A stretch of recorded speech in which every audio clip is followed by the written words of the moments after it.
everyone, welcome to the August 1st edition of the TimeformUS Pacecast. I'm David Aragona here with my usual co-host Craig Mulkowski. And Craig, I just got back from Saratoga yesterday. It was a fun week to spend up there. Jim Dandy week, not always considered the best week of racing at Saratoga. Usually the Whitney and the Travers are the two weekends most people look forward to. But I've got to say, I feel like I saw a lot of nice performances in person this past week. I mean, not just on Saturday's card at Saratoga, but there were some big speed figures throughout the week. Plenty of stakes racing for us to discuss. We're also going to mention racing from Del Mar, Monmouth, and Woodbine, but there were some big efforts at Saratoga this past week. There were, and I had just done a post on Twitter where the top speed figure of the year had still been Repo Rocks with like a 131 on Timeform US, and that had happened quite a while ago, but I had mentioned there was still time to come, but I didn't think the time was going to come during the week this week, where we had two 130 plus speed figures, and those weren't even the highlight races of the week, so a lot of good action at Saratoga, some good racing at other places, but obviously, usually the focus is going to be at Saratoga. I think they ran 5 graded stakes this week. Yeah, I'm looking forward to recapping some of these races with you. We're going to get to some of those gigantic speed figures in a little bit, but let's start first, Craig, with the 2 graded stakes that they ran on that Saturday card at Saratoga. The Grade 1, Alfred G. Vanderbilt, was the only Grade 1 they ran this week at Saratoga, and boy, this one did not disappoint. This was a Grade 1 battle between 2 really nice horses in Elite Power and Gunite, and Elite Power, Craig, he just has that knack for finding the wire first, and he did it for the 8th time in a row. This was his second Grade 1 victory, following up his Breeders' Cup Sprint win from last year, and this horse just knows how to get it done.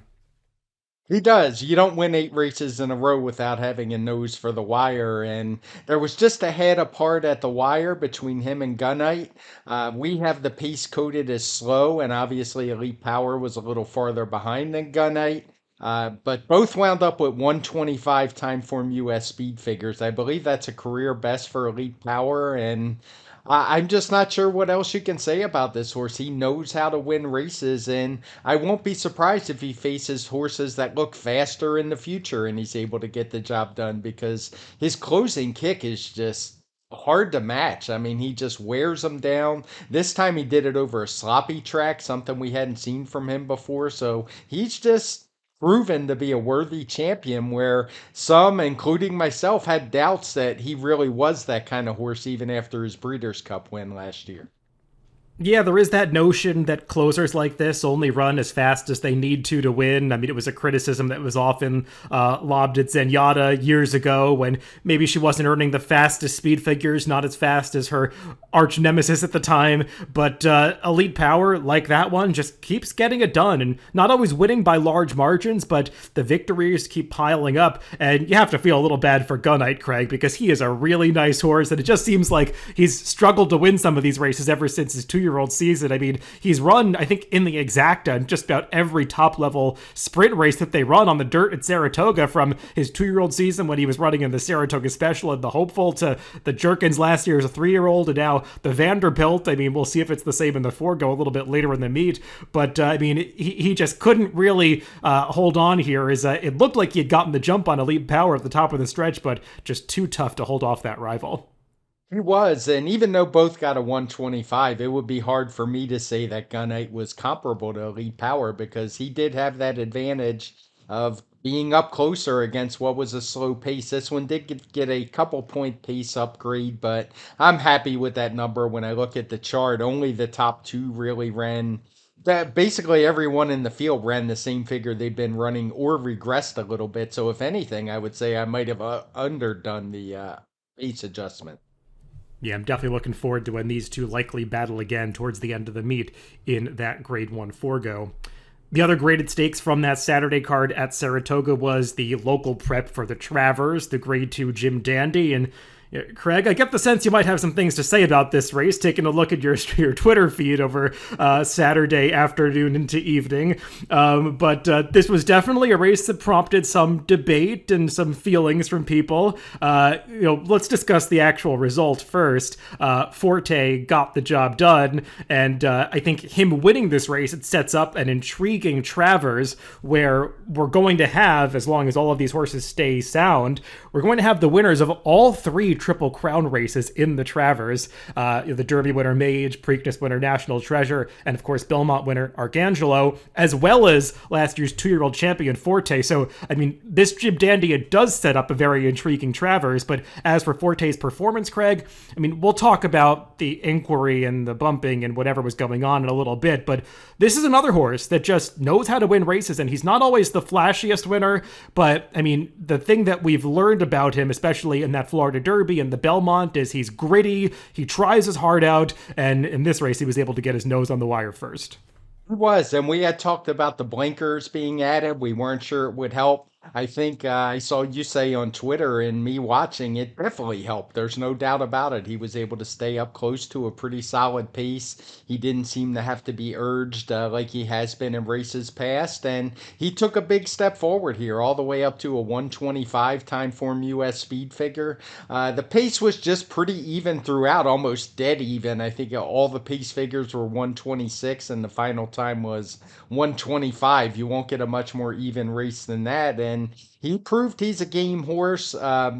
The antics of Irad Ortiz, and I get a lot of grief from people saying I have some vendetta against Irad Ortiz. I don't. I don't know Irad Ortiz. He's a competitor. He does what he can to win races. Frankly, what I'm tired of is the stewards in the NYRA circuit. I know they're not all NYRA employees. I think only one of them is, but it just seems to be a crapshoot to me what you can and can't do. And we saw it this week in 3 different circumstances where I'm just flabbergasted at what's going on.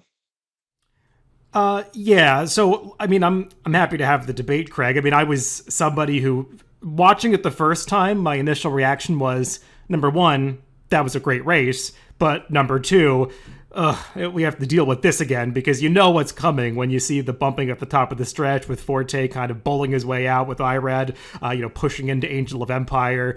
I mean, you just know that people are going to have feelings about it, and rightly so. I mean, we see it happen a lot with this same rider, that he makes that move and just makes room for himself.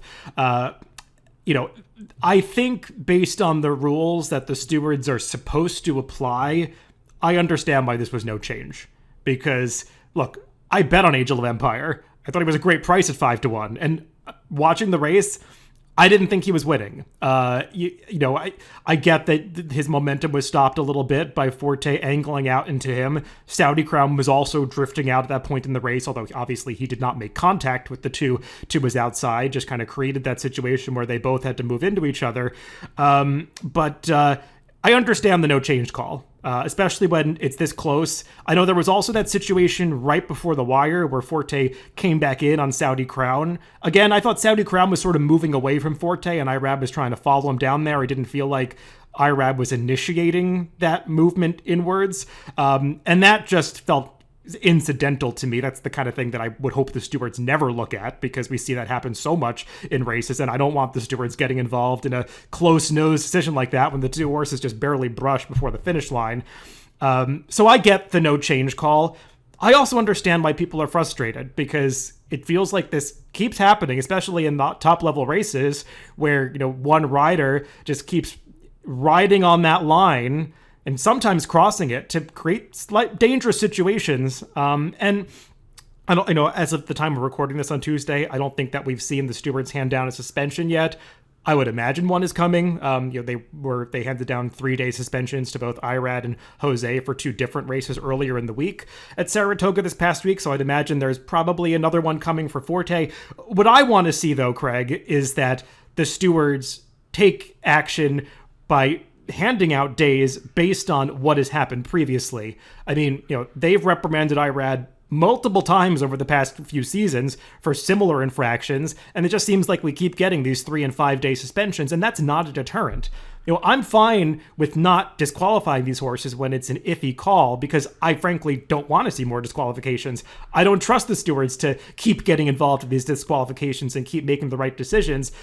I would trust them to take action in actually giving these jockeys some meaningful suspensions and say, hey, Irad, we suspended you for 30 days 18 months ago for that that infraction on the week of the Cigar Mile and the Remsen, when unfortunately Omar Hernandez Moreno got thrown off a horse in that situation.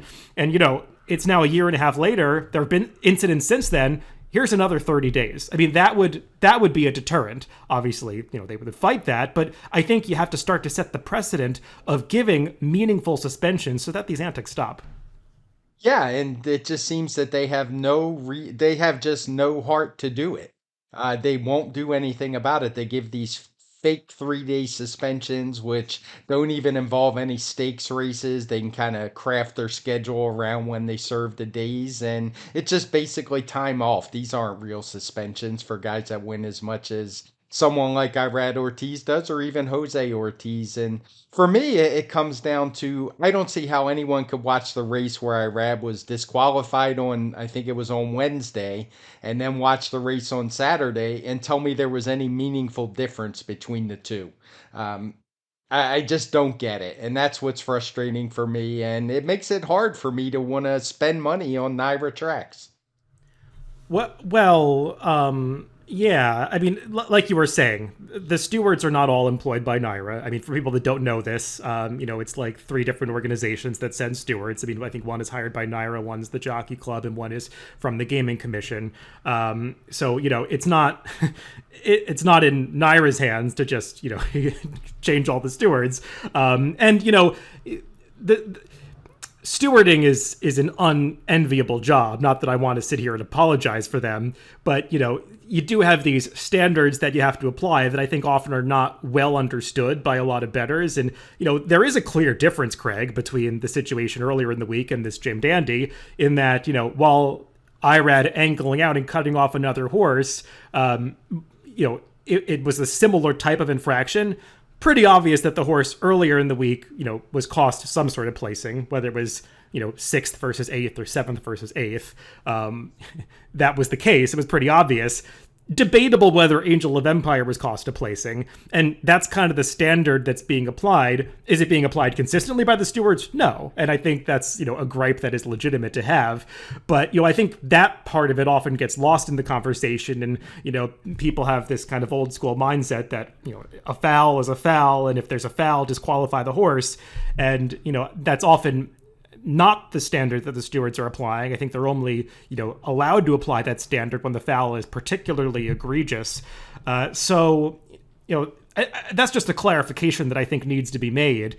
Not that I'm saying that I disagreed with the one on earlier in the week and I agreed with this one. I think that they're both difficult calls, and I'm glad I'm not a steward. I can't say that I would have made the exact same decisions, but I just think that there are factors at play that sometimes, these decisions are made and people just get really angry about them. And, I think it's good to understand what factors go into these decisions.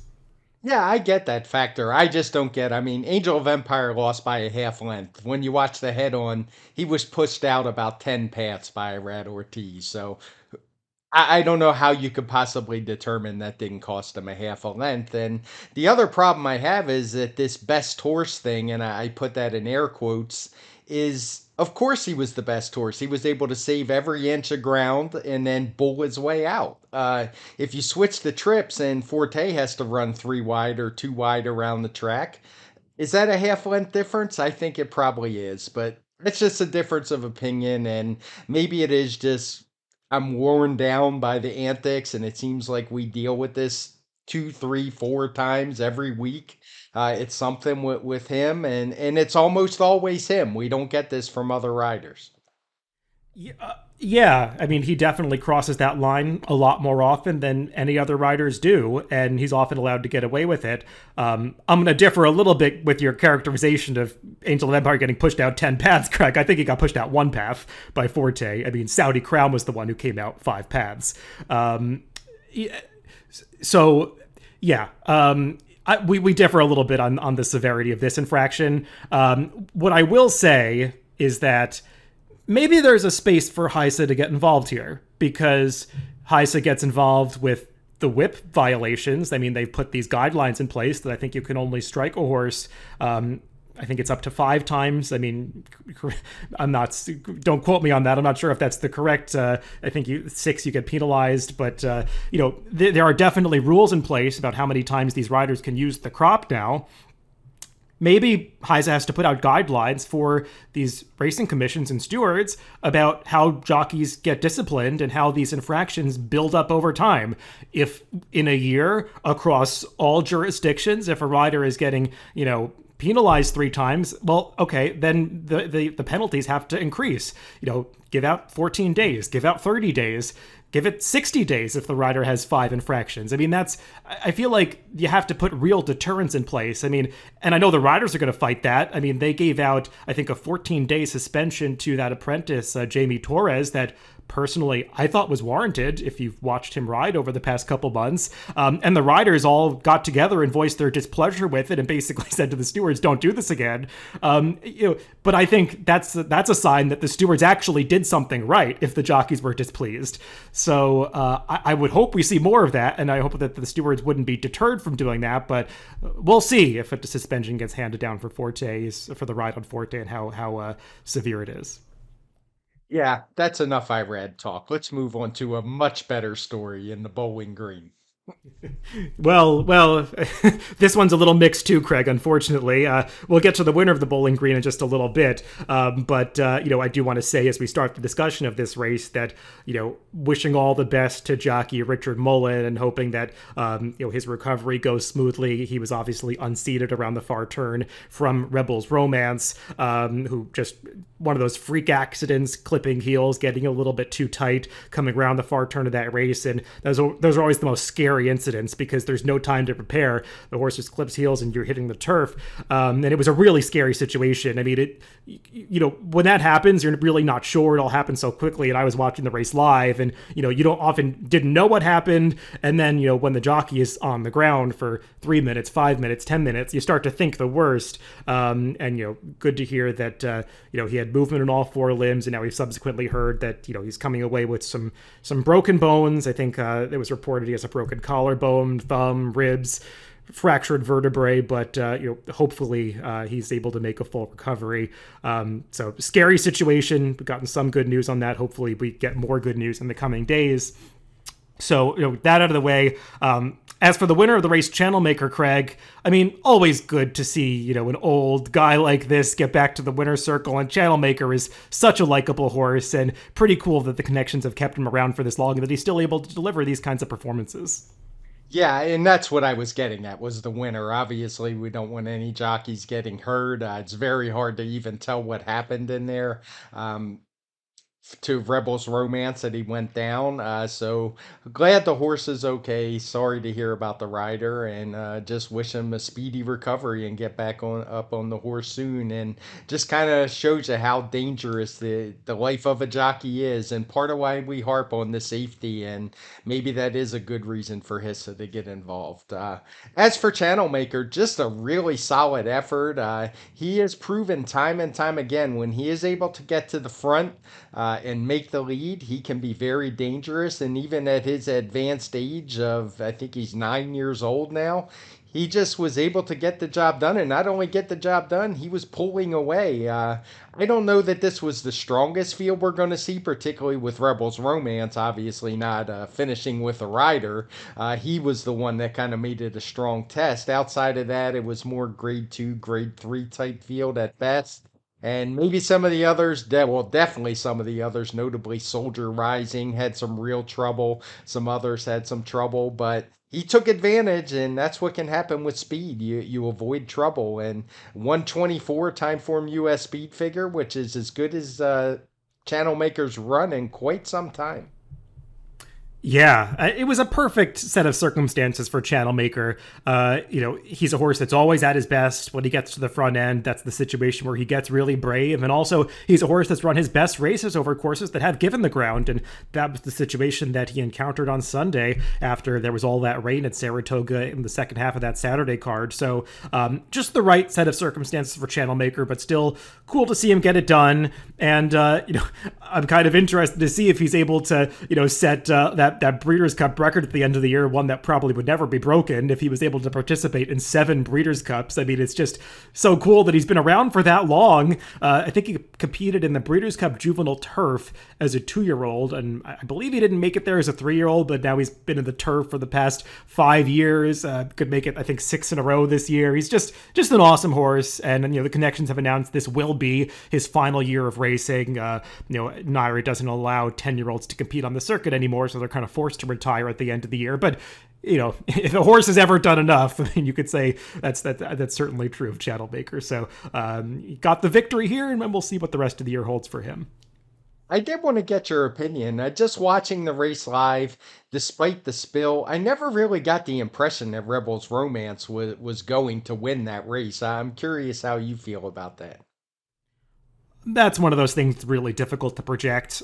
He was definitely traveling in the bridle at the time that he clipped heels. I think he clipped heels because, it wasn't another jockey fouling him. He clipped heels because I think the horse just ran up on the heels of the horse in front of him. So he definitely had run. At the time that the incident occurred, Mullen had never pushed the button on him, so I don't really think we know what kind of kick he would have had. It's definitely true that it was a bit of a merry-go-round race, and horses weren't really closing from the back, so it's debatable how it would have played out. It's just one of those things that you can't really project. Yeah, I guess. I guess my thinking was it was just the traffic. It just didn't seem like there was any way he was going to get through there. Let's move on to some of those other graded stakes run earlier in the week, a couple of which produced some pretty hefty speed figures. The Grade 2 Amsterdam, the feature on Friday, was won by seemingly a breakout new star in this sport in New York Thunder, a horse that had only run on turf and synthetic up until this point. People might remember he was entered in the Woody Stevens. I think he had drawn the rail in that spot. The connections had to scratch him, or they opted to scratch. I think he scratched from another spot subsequent to that at Ellis Park. They finally got him back to the races off a 3-month layoff in this Amsterdam, and boy, was it worth the wait, Craig, because this horse had no problem taking to the dirt and put down one of the fastest performances that we've seen anywhere this year, and also from a 3-year-old in general in the past several years. Yeah, this was fast. He wound up with a 134 TimeformUS speed figure, which is just huge. And only a couple points of that was because of the fast pace. And I say fast, like he ran a pretty quick pace figure, but not enough for it to be coated in red. It was just a good solid pace throughout. And not only that, I mean, he felt some real pressure around as they neared the top of the stretch. He was pressed pretty good by Drew's Gold, was able to fend that one off and just ran away from him. I mean, it was really impressive. He did so on the wrong lead, so I guess he's got some work to do in that area, but just a huge, huge effort. And I mean, this is a horse who's now run 4 times and no one's come particularly close to him.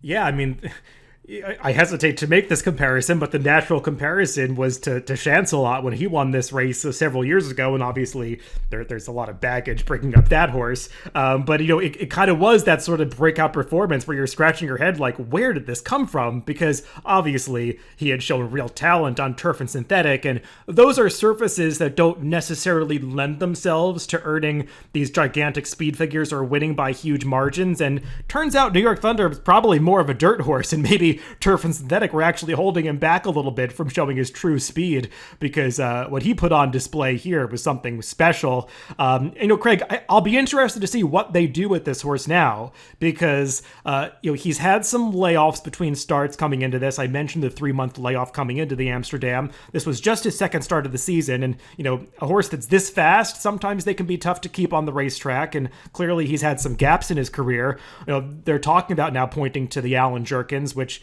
is coming up in 4 weeks. Should we expect a reaction off this kind of performance? I know that's certainly what happened with Chancelot a number of years ago, but when you lay down this kind of effort off a layoff, I think those are questions you have to bring up. But I certainly hope he runs in that spot because it adds a lot of intrigue to Travers Day.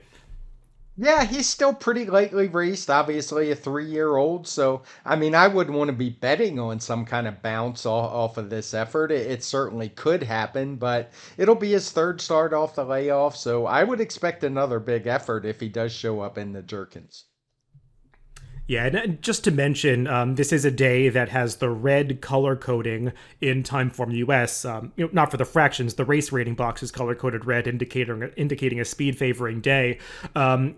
I can't speak to whether I agree with that or not. I mean, I remember the results, but kind of thinking about the way the track was playing, it didn't stick out as a big bias to me. But I would kind of have to go back and review and come up with an opinion about that. But just something to note when you see a gigantic speed figure like this, if the track is even slightly speed favoring, sometimes that can exaggerate a performance like this just a little bit.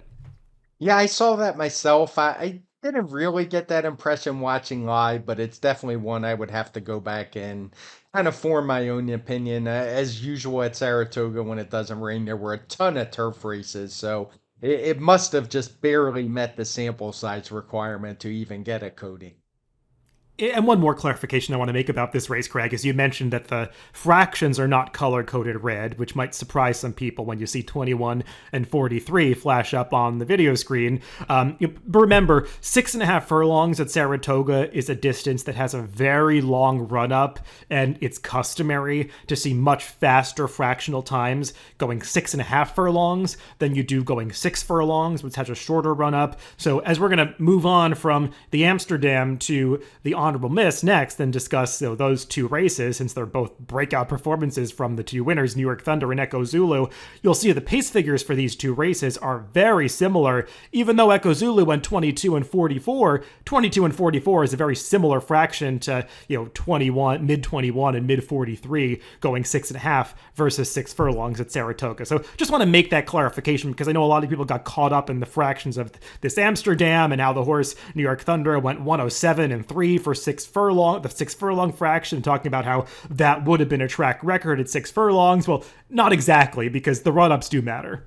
Yeah, they do, and I remember pointing out that some people had said this was the would have been the track record. Well, there have been faster performances at 6 furlongs in 6.5 furlong races, including unfortunately Chancelot, who you mentioned, but even more so Quality Road, who holds the track record, had run like a 10 low 107, much quicker, over a half second faster than what we saw from New York Thunder. And the other point I'd make is if New York Thunder hadn't finished in such a fast final time, this would be red color coded fractions. But because he didn't, we compare the final time to the fractions and see the difference. And it was just way too close. Matter of fact, it wasn't even close to being coded in red.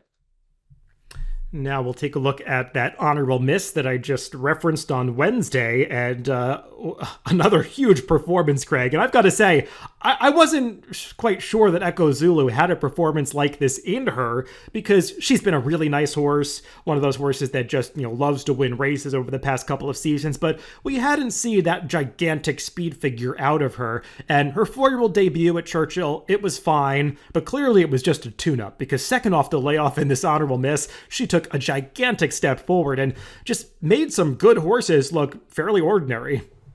She did, and it's not like she had things her own way. I mean, she had to earn this. She was challenged early by Frank's Rocket. That one was right on her flank. The pace figures were all in the 130s. And when they turned for home, it was like she just waved her hand and said goodbye and just blew them all away. Frank's Rocket struggled home, could not hold on to second. Dr. B rallied up, but Echo Zulu wound up with a 133 Timeform US speed figure. And to show you just how impressive that pace was, Frank's Rocket, who finished well behind Dr. B, a couple lengths behind, got a 4 point higher speed figure, finishing third with a 121. So Echo Zulu, clearly her best race by a lot. Maybe there'd be some concern that it was just a 4-horse field, but this was anything but easy. Yeah, she really showed up on this day, and it'll be interesting to see if she can maintain this level of form for the rest of the season. Because if she does, the former, sort of consensus leader of this division, Goodnight Olive, could be in some trouble because we've never seen Goodnight Olive put forth a performance like we saw out of Echo Zulu this past Wednesday. And 7 furlongs has not been a problem for Echo Zulu in the past, so seems like these two are supposed to collide in the Ballerina at some point later this meet, and that would be a really interesting matchup because if Echo Zulu can put forth another performance like this, I mean, she's going to be really tough to beat in this division for the rest of the year, and maybe even competitive against males. I don't think Steve Asmussen would have any reason to run her against males because he's got some pretty good male sprinters out there already, but this kind of number, it certainly competes at that level.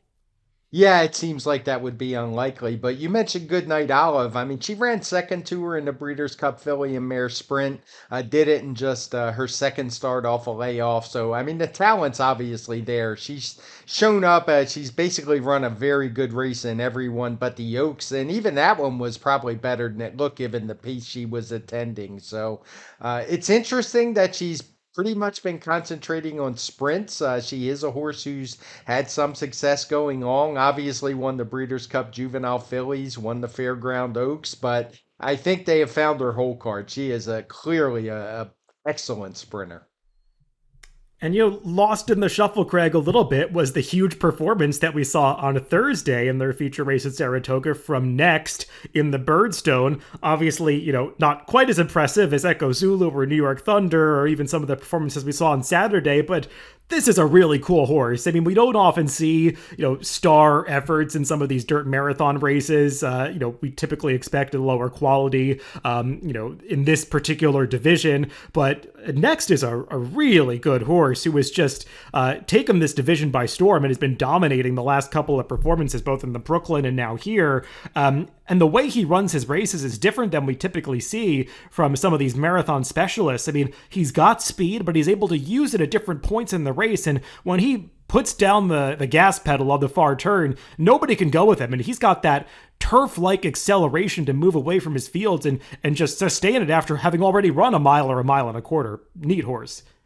Yeah, he is. I mean, this division, I don't even know if you can call it a division, but if there is one, we do seem to have a series of races nowadays, which culminates in that non-Breeders' Cup marathon that he won last year, and he towers over it. We gave this race a 122 figure. I don't know what the figure even really means when you're going a mile and three quarters.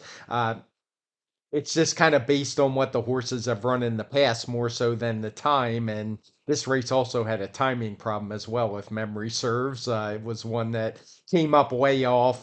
They had set the beams up differently, or put in the wrong distance or something like that. So I went back and timed it, used the actual time, but the time doesn't matter. I mean, it's hard to see Next losing to anybody going these marathon distances right now. Yeah, I mean, he didn't even get the lead here. Seafoam was aggressive, at least that to the front, and Next, just had to stalk in second, but didn't seem to bother him at all. So we showed that versatility, and you just don't see too many vulnerabilities in this horse. I mean, obviously, he was a bit rusty coming off the layoff at Churchill when he tried to go a mile and a half off a 6-month layoff, 3 back, but since then, he's been untouchable. And, Craig, the connections have announced that they're pointing to the Greenwood Cup, which is sort of the next in, I guess, the series of these races at parks, going a mile and a half. I would wonder if they might consider a race like the Jockey Club Gold Cup at the end of the Saratoga meet, going a mile and a quarter, because the way this horse is running right now, I mean, he is in such great form, and a lot of horses don't want to go 10 furlongs. I wonder if that would be a race that they could reasonably consider for him, just to take a shot before, knowing that there's the Thoroughbred After Carolines they could always, stretch out to later in the year. Yeah, it's certainly a lot more money, and I do like the fact that he showed he could rate because he'd be unlikely to get the lead in a race like that. And we've seen the Jockey Club Gold Cup hasn't been the strongest race in some of the recent years, so why not? I mean, he's certainly running figures that could put him there, and I don't see why the turn back would hurt him very much. He would just be facing better horses. Let's quickly discuss some other non-stakes events from the past week at Saratoga. On Sunday, there was an allowance race won by Jerry the Nipper. This was the other turf race they ran on Sunday, along with the Bowling Green. And Craig, just a really solid New York bred. He was running against open company allowance horses here, but since switching to turf for Todd Pletcher, he just continues to show up and churn out, these speed figures around 120. He's just really reliable. Yeah, he ran a 121, which is consistent. I don't have a whole lot to add about him. He's just a good turf horse. He's going to be very dangerous in these New York bred stakes. I'm sure he'll show back up in them. There's some pretty good competition in those with City Man and Dakota Gold, the horses that beat him the last time. But given his tactic of running up close to the piece, he's always going to be dangerous and is likely to win one of those going forward. And on Thursday, the race run right after the Birdstone was an N2X allowance race going a mile and 3/8. And this one was won by Pioneering Spirit, who was taking down his fourth race in a row. And Craig, it's a rare thing to see a horse just march on through his conditions like this. I mean, I think he went from claiming to starter allowance to N1X to N2X, and he's not just winning these races, but he's winning them easily by 2 or 3 lengths each time. And just a horse, another horse that Linda Rice has completely turned around since claiming him back in the early spring.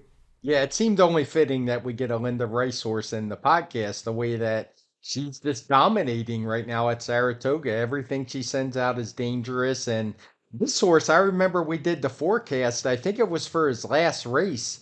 And, it was just a non-winners of one allowance race. And, he seemed kind of an iffy favorite. I thought he would run well that day, and he did. But what's amazing to me is not just that he's winning, is every single race he's run longer, stretched out another furlong, and each time he's improved his speed figure, and not just improved it, but significantly.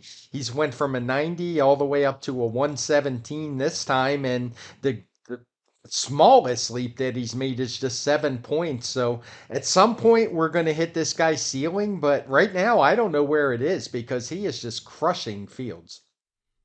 Yeah, I mean, when you win a race like this by over 3 lengths, you're clearly dominant, and he always traveled like a winner of this race. I wonder what they'll do next. Linda typically is pretty conservative when it comes to placing her horses. She tries to put them in spots where she feels confident they can win. But this horse has been superior to every field she's put him in against. So maybe you consider a stakes event. I know the Sword Dancer probably is a little too ambitious, but I think they run a race, the John's Call, later in the meet. That's a mile and 5/8. Maybe that's one you consider for a horse like this because I think he's earned a shot against Stakes Company.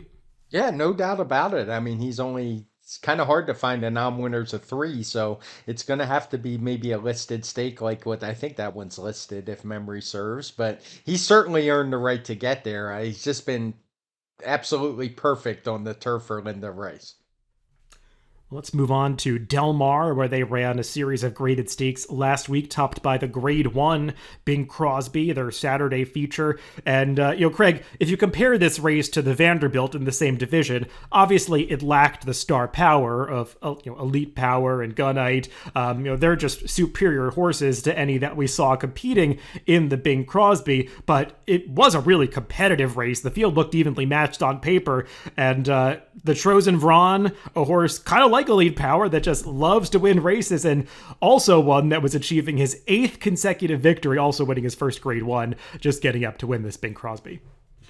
I think the last time he ran, we were able to talk about him on the Pacecast. It's not always easy with those Calbred races, but we both talked pretty glowingly about him, as we obviously would a horse that have won that many races in a row. But it was so cool to step up and see him able to get the job done in a Grade 1 race, and it wasn't the easiest trip either. He encountered a little trouble, as did a lot of horses in there, but he kind of got checked early, was able to regain his momentum, and game it out at the wire. I don't have what the exact speed figure will be. I'm guessing it's going to be around a 120.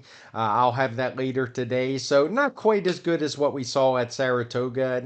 That's not a big surprise, but his connections have already said that they plan to supplement him to the Breeders' Cup. So he certainly earned the right to go there. Yeah, I mean, I don't really view him as one of the top sprinters in this division. I think he just needs to run a little faster, improve it against some better horses. But I mean, he's a cool horse. He just loves to win races, and he's so versatile. Probably best as a dirt sprinter, but I mean, they've got long on the turf with him, short of the turf, longer on the dirt. He does it all. So just a really neat horse to see get a Grade 1 victory. We should mention there was an incident on the far turn here. It was sort of tough to tell what happened. I think Toto Fino just had trouble quartering moving into that far turn, and it caused some issues in behind a little bit for the chosen Vrom. But I think Spirit of McKenna was the one that really just got eliminated from the race, and he ultimately finished last after checking. So just wanted to mention that there was maybe a horse or two prevented from putting forth their best effort in this spot. Other race to look at from that Saturday card was the Grade 2 San Diego, run a couple races earlier. And Senor Buscador, Craig, caused the upset here, a horse that I know we've been watching for quite a few years, and one that really does like these distances right around a mile, especially when he can get some pace to close into, and that was certainly the case in this San Diego. Yeah, he's another cool horse and one that I really like. I got to see him win the Springboard Mile here at Remington Park in person. Blew that field away. He was on the Derby Trail at the time, but things went wrong in the Risen Star. He disappeared for a good year and a half, maybe a little more than that, and he's just come back, and he hasn't been the most consistent horse. But he's run well in some really good spots. He won the Grade 3 ACAC. He won another stake at Sunland, but he ran pretty good in even the Oaklawn Handicap this year, where he was only beaten 3 lengths. And he was able to find a winner's circle in the San Diego. As I said, I'm a big fan of this guy, but I wasn't able to come up with him and put him in the winner's circle here. But somebody did. He took a pretty good hit late, which isn't really surprising these days, but just a game effort from him to win. And in the end, he won pretty convincingly over a horse Slowdown Indy, who's run some big speed figures in the past. I don't have the speed figure for any of the Del Mar races. I'm guessing this one's going to be about a 119, but again, I'll post that later. So not sure this one has any real implications going forward for bigger races down the line, but just cool to see him win for me. Well, I think the implications might be negative ones for the beaten favorite in this race, Defunded, who was pretty disappointing. He went off at a short price after I think winning 2 Grade 1s in a row in California, but definite regression here. Maybe they're just using this as a prep race for the Pacific Classic. Not that he was coming off a layoff or anything like that, but definitely did not see the best version of Defunded on this occasion. And Craig, with Senor Buscador, I think having a horse like Brickyard Ride in the race really set him up for victory, because it was an interesting decision to run Brickyard Ride here instead of in the Bing Crosby, since he's been much more of a sprinter throughout his career. And they tried to rein in his speed, but he is just that runoff type, and he went probably a little too fast on the front end and set this race up to collapse. And that's certainly the scenario that Senor Buscador needed to be successful. Yeah, I can't tell just looking at the worksheet if the fractions are going to be red. I suspect they might be. It'll be pretty close, but I actually like Brickyard Ride going long. We had talked about it before when he tried it against Cowbreds and won. He's never going to face pressure. He just found Grade 2 Open Company a little bit too tough. But in against Cowbreds, there's some pretty good Cowbred sprinters out there. They might want to consider keep having him try again going long against his fellow Cowbreds. Because, he held on pretty well.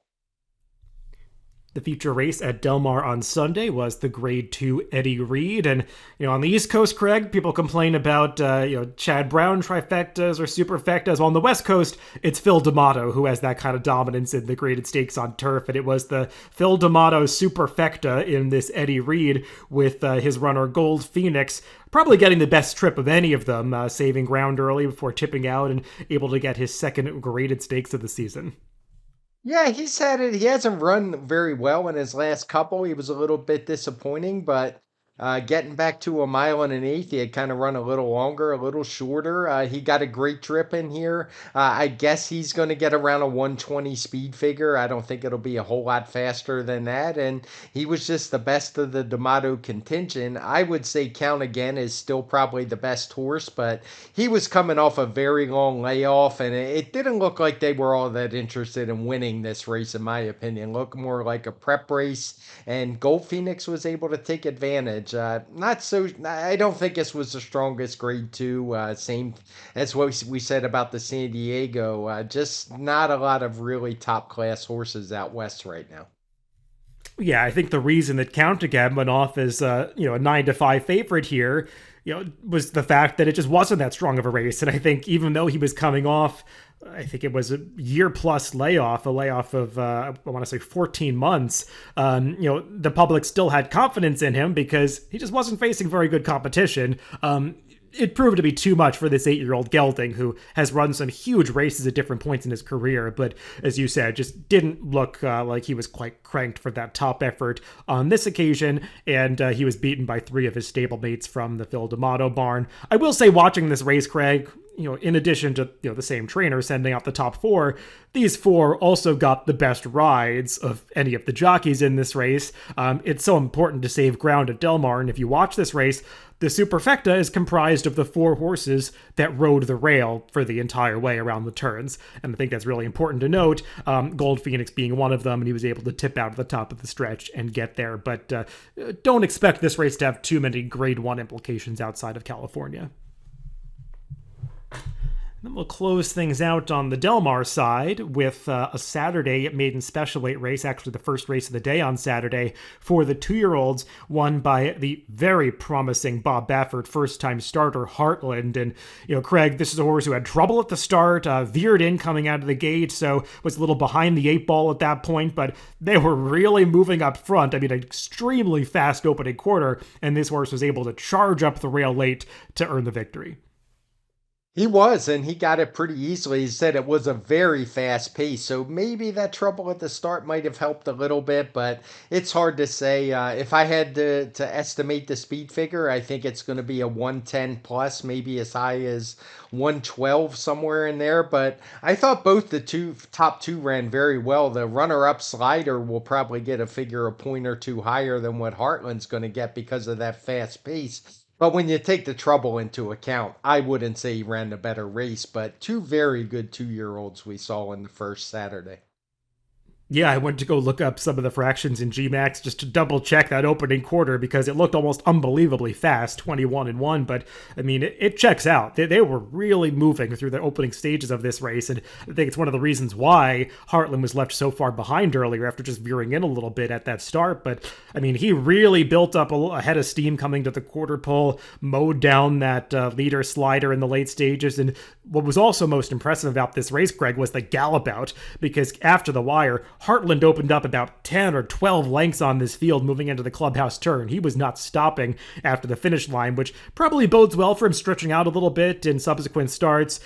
This horse has a regal pedigree, being by Triple Crown winner Justify. He is a half-brother to Classic Empire, another sire who was himself a 2-year-old champion and Breeders' Cup Juvenile winner. So all the ingredients are there for Heartland to pan out to be a pretty good one.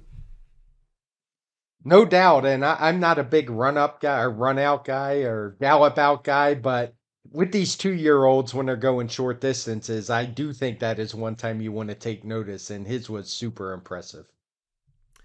Let's finish up this podcast by briefly visiting 2 other venues.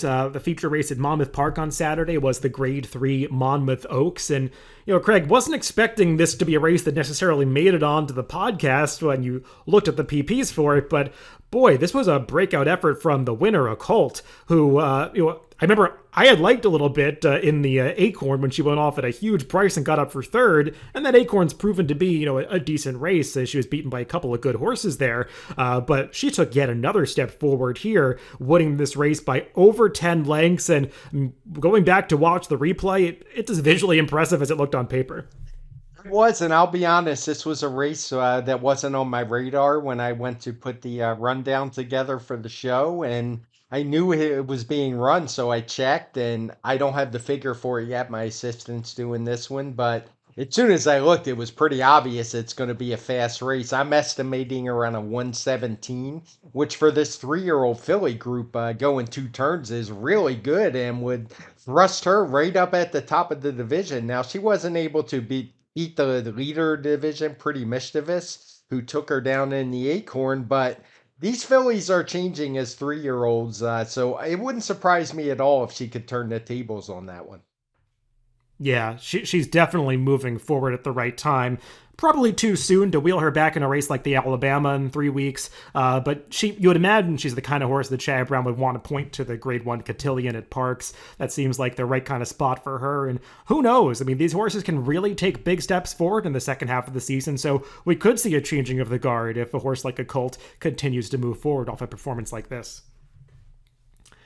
And then we'll close things out at Woodbine with the Grade 2 Seagram Cup. This was a race that we did a stakes preview for last week, Craig, and I know we were both a little bit surprised to see Tyson listed at 2-5 on the morning line. Well, we were a little wrong about that because he actually went off at 2-5 in this race and won like a 2-5 shot probably should by open lengths here, and just got away with some slowish fractions, got a token challenge from Carruthers around the far turn, but this horse is just better than his competition. Yeah, he's pretty good. That's the reason I put it on the rundown, just because I could see him being the favorite, but they knew in this case he was 2-5, and watching the race, he deserved every bit of it. He's getting pretty good. Unfortunately, he seems to be a synthetic specialist, so he's probably going to do most of his running at Woodbine. He hasn't even tried the turf yet, which would, if he wanted to compete in top races, is where he'd have to go. But he's really good on the synthetic, so you can't blame him if they keep him on there. He has just really impressive breeding by Tappet out of a Smart Strike mare. I'm guessing the speed figure is going to be right around 120, so this one is pretty darn good on the Tapeta, and I imagine he's going to be winning a lot of races if he stays there. Yeah, he is really good on that surface, and it seems like he's one of these sons of Tappet who has been a little green and can be a little difficult at times, but it seems like he's really figuring things out. Still has that tendency to run on his left lead through the stretch, which he was doing again here, but didn't deter him from winning this race. He's got a stallion's pedigree, so I wonder if they might eventually have to try him on the dirt since he's a full horse, or I think he's still a 4-year-old colt at this point. Just to kind of assess his potential value as a stallion. You'd imagine maybe they could ship down south for a dirt race at some point, because looking at his pedigree, he's by Tappet, but also this is the female family of Better Than Honor, those Belmont winners, Rags to Riches and Jazzle. His dam is actually a half sister to the dam of Archangelo, so a lot of connections there to some really good horses. So I'll be interested to see what they decide to do with one moving forward, but he's definitely really good on the synth right now. And as you mentioned earlier, before we close it out, a horse running 120 speed figures on a surface that really isn't conducive to fast speed figures. We saw it with New York Thunder. You never know. You get him on dirt. He could be even better. It's hard to say, but I really do hope he gets a shot. Yeah, definitely is a dirt-leaning pedigree, so I'll be interested to see what they decide to do with Tyson. Well, Craig, that's it for the podcast this week, at least for you. I know I'm going to miss you a little bit later in the week. I will have a guest on for the TimeformUS Forecast. I think we're going to do some handicapping, maybe 2 different tracks. I'm still discussing that on Friday's podcast later in the week. But Craig, I know you'll be back with me next week when we do our next Pacecast on Tuesday. Yeah, I'm trying to escape the heat. I'm going to Colorado for a few days, going for a wedding of our godchild. So I'll probably be away from racing, but I'll get caught up and I'll be back in time for the Pacecast next week. I'll look forward to your return next week, Craig. Remember, you guys, you could always catch this TimeformUS podcast on DRF.com, Apple Podcasts, Spotify, and YouTube, wherever you get your podcast. Just make sure to subscribe to the Daily Racing Forum channel. Again, thanks for tuning in this week, and make sure to catch the TimeformUS Forecast coming up later in the week.